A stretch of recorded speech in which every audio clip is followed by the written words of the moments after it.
घर के मुखिया में होनी चाहिए ये आदतें, तभी होगी परिवार की उन्नति। चाणक्य नीति के अनुसार अगर घर का मुखिया ये नहीं करता तो पूरे परिवार की बर्बादी तय है। चाणक्य नीति चिल्ला चिल्ला कर कहती है, अब भी नहीं समझे तो पछताओगे पूरी जिंदगी। और एक मुख्य बात, जो लोग समझदार हैं वो सब्सक्राइब कर जाते हैं क्योंकि वो जानते हैं कि ऐसी बातें रोज नहीं मिलती। ज्यादा देरी न करते हुए चलिए देखते हैं चाणक्य ने क्या बताया। घर में जो मुखिया होता है वो केवल एक सदस्य नहीं बल्कि पूरे परिवार की आत्मा होता है।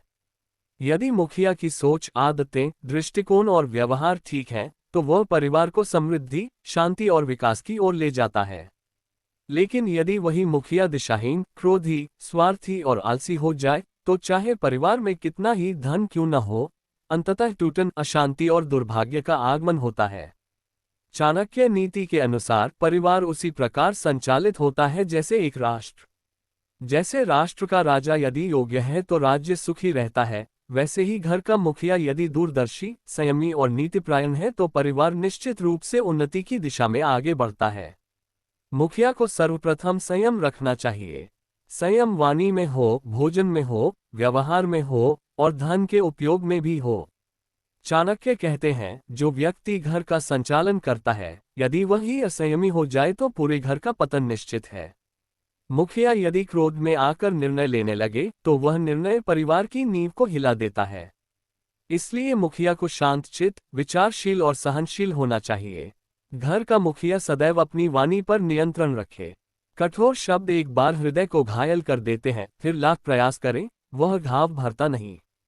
यदि मुखिया अपनी पत्नी, बच्चों या घर के अन्य सदस्यों से कठोरता से बात करता है, अपमान करता है, तो वह केवल संबंधों को ही नहीं तोड़ता बल्कि अपने भविष्य को भी अंधकार की ओर धकेल देता है। चाणक्य ये भी कहते हैं कि जिस घर का पुरुष नित्य प्रातः उठकर शुद्ध विचारों के साथ अपने दिन की शुरुआत करता है, वहां स्वयं लक्ष्मी वास करती है। मुखिया को सुबह ब्रह्म मुहूर्त में उठकर जल सेवन करना चाहिए, ईश्वर का स्मरण करना चाहिए और अपने माता पिता के चरण स्पर्श करके दिन का आरंभ करना चाहिए। इससे उसमें नम्रता, श्रद्धा और कर्तव्य की भावना उत्पन्न होती है। एक मुखिया की पहचान उसके विचारों से होती है। जो मुखिया दूसरों को नीचा दिखाकर स्वयं को श्रेष्ठ समझता है, वह संकीर्ण मानसिकता का दास होता है। लेकिन जो अपने से छोटे की भी राय को सुनता है, समझता है और सम्मान देता है, वही सच्चे अर्थों में बड़ा होता है। परिवार में छोटे बड़े सभी के विचारों को महत्व देना चाहिए। ऐसा वातावरण बनाना चाहिए जहां हर सदस्य अपनी बात मुखिया से खुलकर कह सके। मुखिया का व्यवहार ईमानदार होना चाहिए। यदि वह झूठ बोलता है, धोखा देता है, भ्रष्ट आचरण करता है, तो ये सब बच्चों के संस्कारों में उतरता है। चाणक्य कहते हैं, जिस घर में मुखिया छल करता है, वहां संतान संस्कारहीन होती है और भविष्य में वही संतान घर को नष्ट कर देती है। मुखिया को धन के विषय में भी संतुलन बनाए रखना चाहिए। अति मितव्ययता से परिवार में अभाव की भावना जन्म लेती है और अति खर्च से बर्बादी सुनिश्चित होती है। वह हर खर्च का उद्देश्य समझे, हर निवेश का लक्ष्य तय करे और प्रत्येक कमाई का कुछ अंश दान के लिए रखे। चाणक्य नीति के अनुसार जो परिवार नियमित दान करता है, वहां दरिद्रता का प्रवेश नहीं होता। पत्नी को मुखिया यदि केवल घर का कार्यकर्ता समझता है तो वह अन्याय करता है। पत्नी उसकी अर्धांगिनी है, सलाहकार है, उसकी ऊर्जा का स्रोत है। यदि मुखिया उसकी उपेक्षा करता है, उसके विचारों को महत्व नहीं देता, तो वह स्त्री भीतर ही भीतर टूटती है। और जिस घर की स्त्री टूटी हो, वहां कोई शक्ति स्थायी नहीं रहती। मुखिया को पत्नी के श्रम का सम्मान करना चाहिए, उसे बराबरी का दर्जा देना चाहिए और उसकी भावनाओं की कद्र करनी चाहिए। बच्चों की परवरिश में मुखिया की भूमिका सबसे महत्वपूर्ण होती है। वह यदि केवल कमाता है लेकिन बच्चों के साथ समय नहीं बिताता, तो बच्चे केवल भौतिक वस्तुओं से भर जाएंगे पर संस्कारों से खाली रहेंगे। मुखिया को चाहिए कि वह बच्चों से संवाद करे, उनके सवालों का जवाब दे, उनके मन की बात सुने और समय निकालकर उनके साथ खेले, पढ़े, उन्हें जीवन के अनुभव बताए। मुखिया का सबसे बड़ा गुण यह है कि वह संकट के समय डरता नहीं, घबराता नहीं, बल्कि पूरे परिवार के लिए ढाल बनकर खड़ा हो जाता है। चाणक्य कहते हैं, संकट में जो पीछे हटे वह मुखिया नहीं, निर्बल है। मुखिया को कठिन समय में शांत रहकर समाधान खोजना चाहिए, सभी को आश्वस्त करना चाहिए कि वह उनके साथ है और सब कुछ ठीक कर देगा। मुखिया को कभी भी दूसरों के सामने अपने परिवार को अपमानित नहीं करना चाहिए। यदि परिवार के सदस्य कोई गलती करें तो उसे अकेले में समझाएं, लेकिन समाज में कभी तिरस्कार न करें। ऐसा करने से परिवार का आत्मसम्मान टूटता है और वह व्यक्ति कभी दोबारा खुलकर संवाद नहीं कर पाता। मुखिया को नियमित रूप से आत्मनिरीक्षण करना चाहिए। हर रात यह सोचकर सोए कि आज क्या अच्छा किया, क्या सुधार की आवश्यकता है और कल क्या बेहतर किया जा सकता है। जब मुखिया आत्ममंथन करता है, तभी वह निरंतर विकास की दिशा में बढ़ता है। धन से अधिक मुखिया को अपने परिवार को अच्छे संस्कार, शिक्षा और सुरक्षा देनी चाहिए। बच्चों के सामने हर वह कार्य करने से बचना चाहिए जो उनके चरित्र को प्रभावित करे। यदि मुखिया नशा करता है, गाली देता है या असभ्य व्यवहार करता है, तो संतान वही सीखेगी और जीवन में उसी पथ पर चलेगी। जहां मुखिया न्यायप्रिय होता है, वहां परिवार में स्थायी शांति होती है। मुखिया का प्रत्येक निर्णय निष्पक्ष होना चाहिए, न कि किसी एक सदस्य के पक्ष में। जब सभी को समान आदर, स्नेह और समर्थन मिलता है, तब परिवार एकजुट होता है। चाणक्य ने कहा है, कभी भी उस घर का मुखिया न बनो जहां तुम्हारा स्वयं पर नियंत्रण न हो।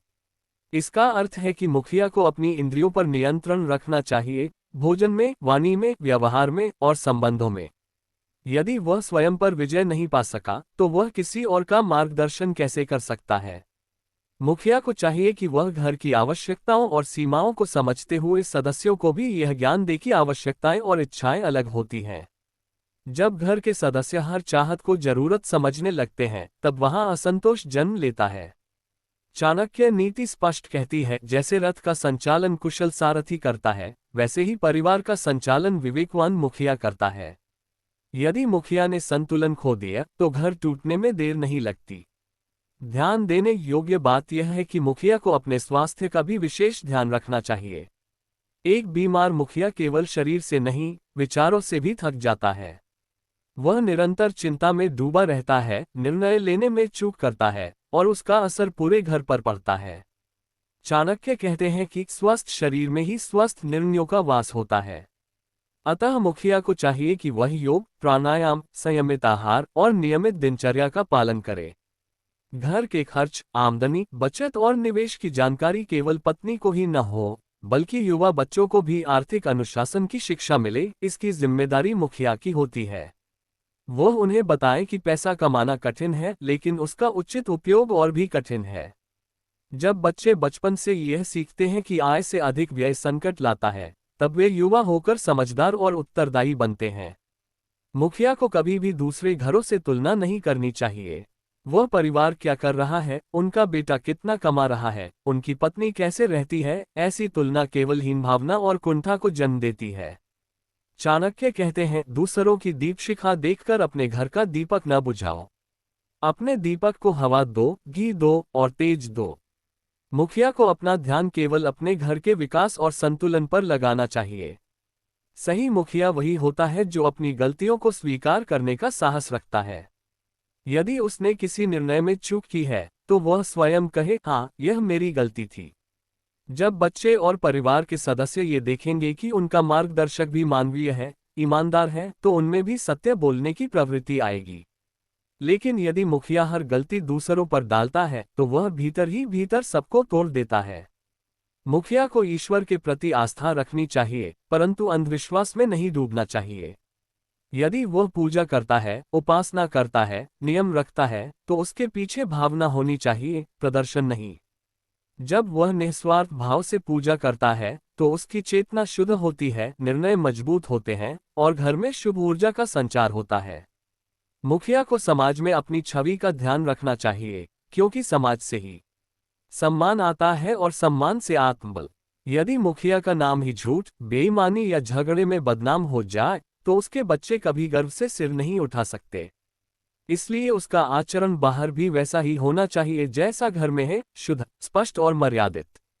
एक बड़ा मुखिया वह नहीं जो सबको डराए, बल्कि वह है जो सबको जोड़े।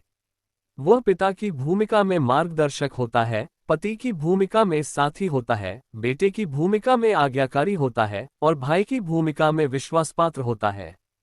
वह हर रिश्ते को निभाता है, केवल अधिकार से नहीं बल्कि प्रेम और समझ से। मुखिया को समय समय पर घर में बैठकों की परंपरा बनानी चाहिए।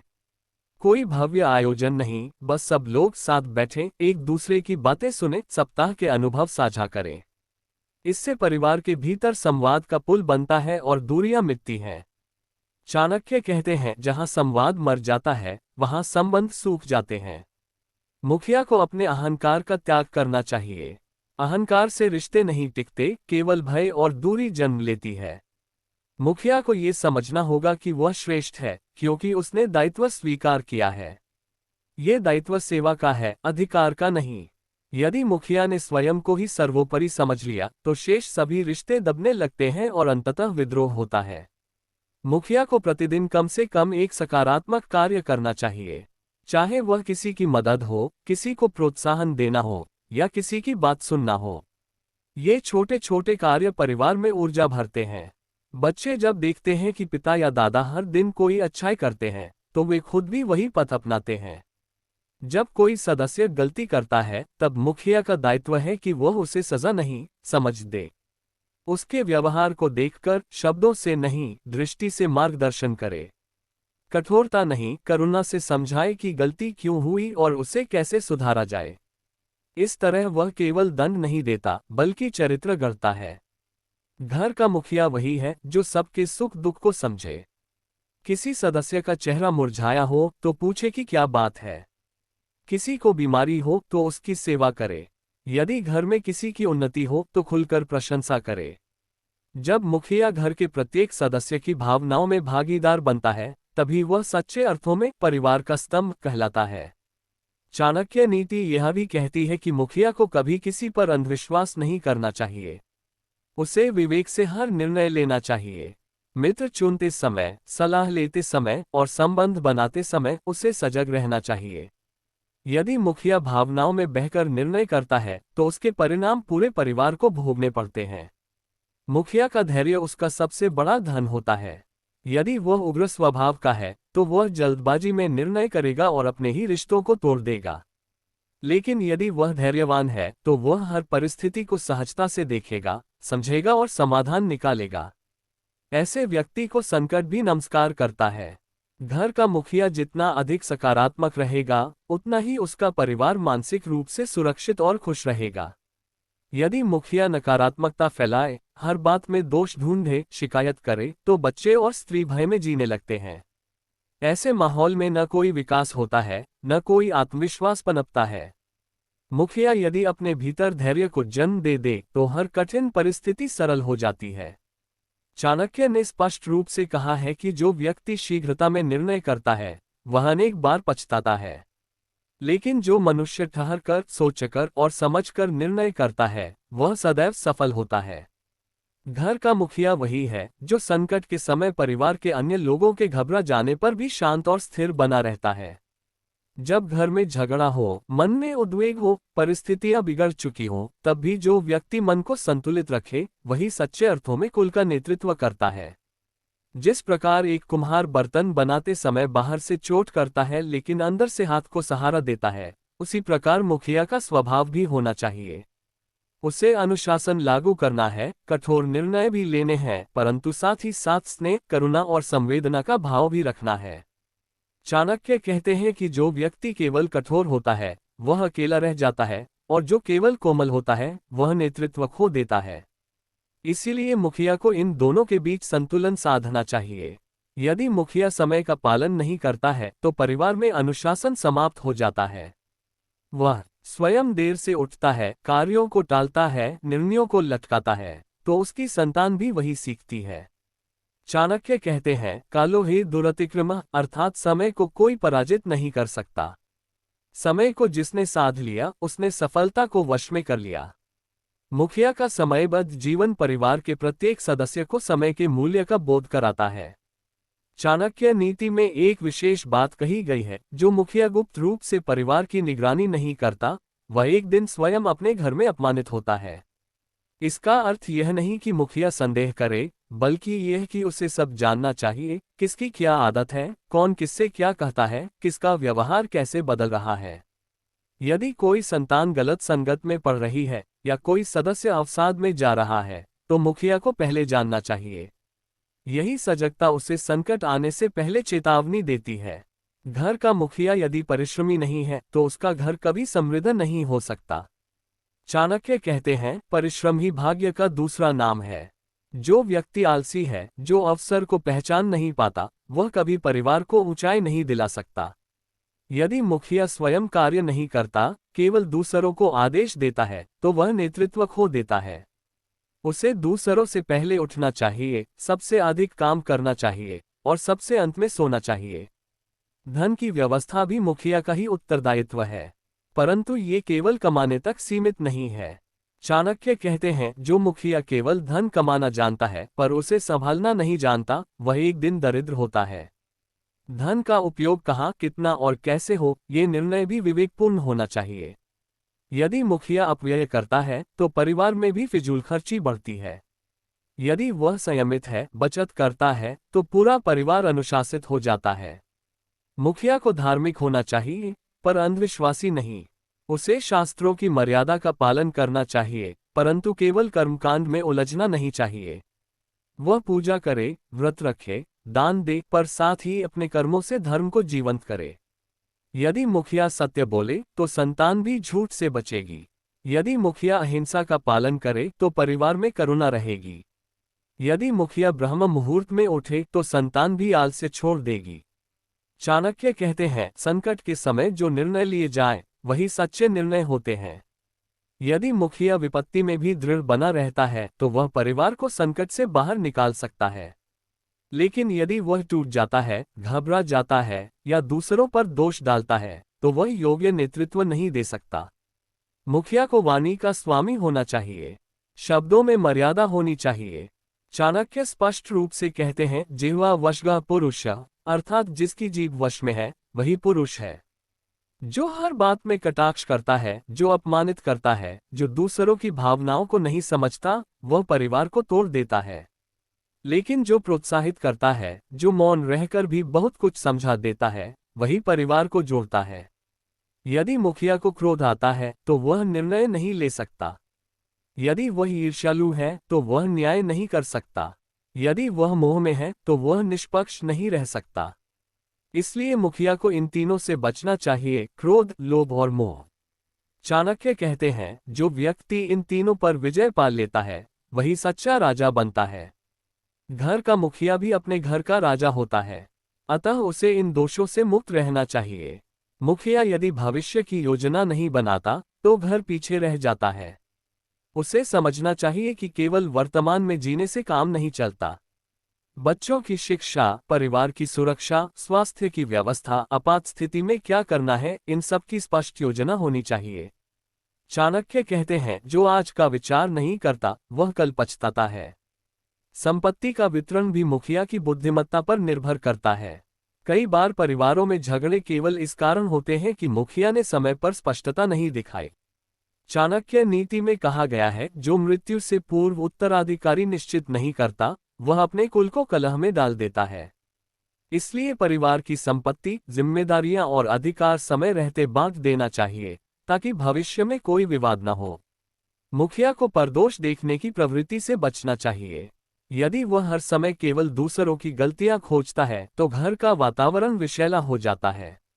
लेकिन यदि वह प्रशंसा भी करता है, अच्छाई भी देखता है, तो सभी सदस्य प्रेरित रहते हैं। चाणक्य कहते हैं, आत्मनि दोषं दृष्ट्वा परेषां गुणं पश्येत्, अर्थात पहले अपने दोष देखो फिर दूसरों के गुण। यही नीति मुखिया को महान बनाती है। मुखिया को अपने स्वास्थ्य की रक्षा करनी चाहिए। यदि वह ही बीमार रहेगा तो परिवार असहाय हो जाएगा। अच्छा भोजन, नियमित दिनचर्या, समय पर निद्रा, व्यायाम, ये केवल व्यक्तिगत बातें नहीं, पूरे परिवार की ऊर्जा से जुड़ी होती हैं। यदि मुखिया निर्बल है तो निर्णय लेने की क्षमता भी क्षीण हो जाती है। वह व्यक्ति जो मुखिया है, यदि भेदभाव करता है पुत्र और पुत्री में, बड़े और छोटे में, बहू और बेटी में, तो वह परिवार को विषाक्त बना देता है। चाणक्य कहते हैं, न्याय में पक्षपात नहीं होना चाहिए। यदि मुखिया न्याय नहीं कर सकता तो परिवार में विश्वास समाप्त हो जाता है। मुखिया को सबसे अधिक सुनना चाहिए और सबसे कम बोलना चाहिए। चाणक्य कहते हैं, श्रवण तपः, सुनना भी तपस्या है।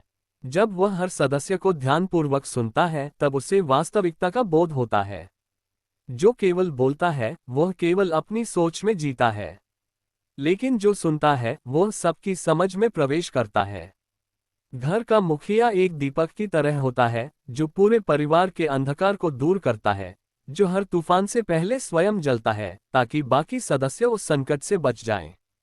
ये भूमिका केवल एक पद नहीं होती, ये तपस्या होती है जिसमें संयम भी चाहिए, समझदारी भी चाहिए और व्यवहार में एक विशेष प्रकार की नीतिपरक स्थिरता भी होनी चाहिए। चाणक्य नीति इस विषय में अत्यंत स्पष्ट रूप से कहती है कि यदि घर का मुखिया आत्मनियंत्रित, दूरदर्शी और कर्तव्यनिष्ठ हो तो कोई भी शक्ति उस परिवार को आर्थिक, मानसिक या सामाजिक पतन की ओर ले जाने में सफल नहीं हो सकती। ऐसे मुखिया को अपने आचरण में सादगी रखनी चाहिए किंतु सोच में गहराई। उसे आलस्य से पूर्णतः बचना चाहिए क्योंकि आलस्य घर की जड़ें काटता है। मुखिया को अपने दिन की शुरुआत ब्रह्म मुहूर्त में करनी चाहिए और पहला चिंतन केवल अपने सुख का नहीं बल्कि पूरे परिवार की सुरक्षा, उन्नति और मानसिक संतुलन का होना चाहिए। वह व्यक्ति जो स्वयं की भावनाओं पर नियंत्रण नहीं रख सकता, जो शीघ्र क्रोधित होता है, जो नित्य चिंता में डूबा रहता है, वह कभी मुखिया कहलाने योग्य नहीं होता। ऐसे में घर में स्थायित्व नहीं आ सकता। चाणक्य कहते हैं कि बुद्धिमान व्यक्ति वही है जो हर परिस्थिति में धैर्य बनाए रखता है। मुखिया को सबसे पहले अपनी वाणी पर संयम रखना चाहिए क्योंकि मुखिया की बोली घर के बाकी लोगों के मनोबल को बना भी सकती है और तोड़ भी सकती है। यदि वह कटु बोलता है, निरंतर आलोचना करता है तो बच्चे डरने लगते हैं, पत्नी तनाव में रहने लगती है और वृद्धजन चुपचाप हो जाते हैं। मुखिया को अपने मुख से वही निकलना चाहिए जो सुनने वाला सीख सके, प्रेरणा ले सके और आत्मबल पा सके। चाणक्य नीति इस बात को भी दर्शाती है कि मुखिया को अपने गुप्त विचार गुप्त ही रखने चाहिए। वह जो बात बात पर अपने हर निर्णय की चर्चा करता है, वह धीरे धीरे अपनी शक्ति को खो देता है। जिस घर का मुखिया चुपचाप अपनी योजनाओं को क्रियान्वित करता है, वह सफलता प्राप्त करता है। मुखिया को धन के विषय में विशेष सतर्कता रखनी चाहिए। वह व्यक्ति जो अपना धन व्यर्थ के आडंबर में खर्च करता है, जो दिखावे के लिए उधार लेता है, जो अपनी पत्नी से बिना विचार विमर्श किए धन का अपव्यय करता है, वह शीघ्र ही कंगाली की ओर बढ़ता है। घर में धन आना उतना कठिन नहीं होता, उसे टिकाना और बढ़ाना कठिन होता है। चाणक्य कहते हैं कि धन को लक्ष्मी समझो और लक्ष्मी चंचला है, वह वहां नहीं टिकती जहां अपवित्रता हो, अव्यवस्था हो या असंयम हो। इसीलिए मुखिया को चाहिए कि वह नियमित रूप से अपने घर की सफाई स्वयं देखे, एक दिन का समय केवल निरीक्षण को दे, जहां वह केवल ये देखे कि घर में क्या अनावश्यक रखा है, कौन सा सदस्य मानसिक रूप से असहज है, कौन से कोने में अव्यवस्था पनप रही है। घर का मुखिया यदि केवल धन कमाने को ही प्राथमिकता देता है और अपने सदस्यों के भीतर क्या चल रहा है यह नहीं जानता, तो वह धीरे धीरे सबसे कटने लगता है। चाणक्य कहते हैं कि एक राजा अपने राज्य की सीमाएं देखने नहीं जाता तो शत्रु वहीं से घुसता है। इसी प्रकार एक मुखिया यदि अपने परिवार की सीमाएं नहीं पहचानता, भावनाओं की सीमा, कर्तव्य की सीमा और साहस की सीमा, तो वह परिवार के पतन को नहीं रोक सकता। परिवार में जब युवा पीढ़ी कुछ कहे तो उसे तुरंत रोक देना उचित नहीं होता। मुखिया को सुनने की शक्ति होनी चाहिए। वह जब किसी के मन की बात सुनता है तो केवल व्यक्ति नहीं, पूरे संबंध को सींचता है। ऐसे में मुखिया को चाहिए कि वह प्रतिदिन कुछ समय केवल बातचीत में दे, जिसमें कोई फोन ना हो, कोई टीवी ना हो, केवल वह और उसके परिवार के सदस्य हों। सही मुखिया वही होता है जो घर में किसी की आवाज दबने न दे और किसी की आवाज ऊंची होने भी न दे। सभी को सम्मान मिले, ये सुनिश्चित करना मुखिया का दायित्व है। चाणक्य नीति के अनुसार जो मुखिया अपने घर में सभी को अपमानित करके अपनी सत्ता बनाए रखना चाहता है, उसका अंत निकट होता है। सत्ता वह नहीं होती जो भय से कायम हो, सत्ता वह होती है जो प्रेम से स्वीकृत हो। मुखिया को अपने व्यवहार में मधुरता रखनी चाहिए किंतु निर्णय में दृढ़ता। जो व्यक्ति निर्णय करते समय डगमगाता है, वह संकट में पूरे परिवार को ले डूबता है। मुखिया को अपने खानपान में भी संतुलन रखना चाहिए। ऐसा नहीं कि घर के सदस्य सूखी रोटी खाएं और वह स्वयं भोजन में विलासिता करे। उसका भोजन सात्विक हो, समय पर हो और परिवार के साथ हो, तभी वह बच्चों के मन में पिता या माता के प्रति आदर्श बना पाएगा। चाणक्य कहते हैं कि बच्चों को शिक्षा देने से अधिक महत्वपूर्ण है उन्हें आचरण से संस्कार देना। जब बच्चा देखता है कि उसके पिता या माता सत्य बोलते हैं, धर्म का पालन करते हैं, तो वह बिना उपदेश के ही वैसा बनता है। घर के मुखिया को ये भली भांति समझ लेना चाहिए कि हर सदस्य का जीवन एक पेड़ की शाखा है। यदि वह जड़ को ठीक से सींचेगा तो शाखाएं अपने आप फलेंगी फूलेंगी, किंतु यदि जड़ में ही विष होगा तो सारी शाखाएं सूख जाएंगी। मुखिया को चाहिए कि वह घर में किसी के मन को ठेस न पहुंचाए। यदि किसी दिन ऐसा हो जाए तो वह क्षमा मांगे। क्षमा केवल छोटे लोगों का गुण नहीं होता, यह महान व्यक्ति की पहचान होती है। जब बच्चा देखता है कि उसका पिता किसी गलती पर माँ से क्षमा मांगता है या माता किसी बात पर दादा दादी से क्षमा मांगती है, तो वह मानवीयता को समझता है। यही मूल्य उसे समाज में आगे जाकर महान बनाते हैं। चाणक्य ने कहा है कि घर की सबसे बड़ी शक्ति होती है उसके सदस्य। यदि मुखिया स्वयं को ही सबसे ऊपर मानकर चले तो बाकी सदस्य केवल डर से जुड़ेंगे, प्रेम से नहीं। डर का संबंध कमजोर होता है, प्रेम का संबंध स्थायी। मुखिया को चाहिए कि वह अपने घर में जो भी आए उसका सत्कार करे, चाहे वह कोई अतिथि हो, कोई कामवाली हो या कोई फेरी वाला। जब वह दूसरों से सम्मान से बात करेगा तो बच्चे भी वही सीखेंगे। मुखिया को अपने जीवन में 3 बातें कभी नहीं भूलनी चाहिए: सेवा, संयम और संकल्प। सेवा से उसका मन निर्मल रहेगा, संयम से वह भटकने से बचेगा और संकल्प से वह हर कठिनाई को पार करेगा। चाणक्य नीति में एक स्थान पर लिखा है कि जो व्यक्ति घर से निकलने से पहले अपने ईश्वर को नमन करता है, जो अपने पूर्वजों को स्मरण करता है और जो अपने माता पिता के चरण स्पर्श करता है, उसकी यात्रा सदा मंगलमयी होती है। इसी प्रकार जो मुखिया अपने हर कार्य से पहले आत्ममंथन करता है, परिवार की भलाई के बारे में सोचता है, वह अपने हर निर्णय में सफलता प्राप्त करता है। मुखिया को चाहिए कि वह घर में कोई भी कार्य आरंभ करने से पहले शुभ मुहूर्त का विचार करे, क्योंकि समय भी ऊर्जा देता है। वह अपने घर में दीपक जलाकर प्रार्थना करे, तुलसी में जल चढ़ाए और घर के हर सदस्य के लिए मन में शुभकामना रखे। जब मुखिया स्वयं सकारात्मक ऊर्जा में रहेगा तो उसका प्रभाव पूरे घर पर पड़ेगा। जय हिंद, जय भारत।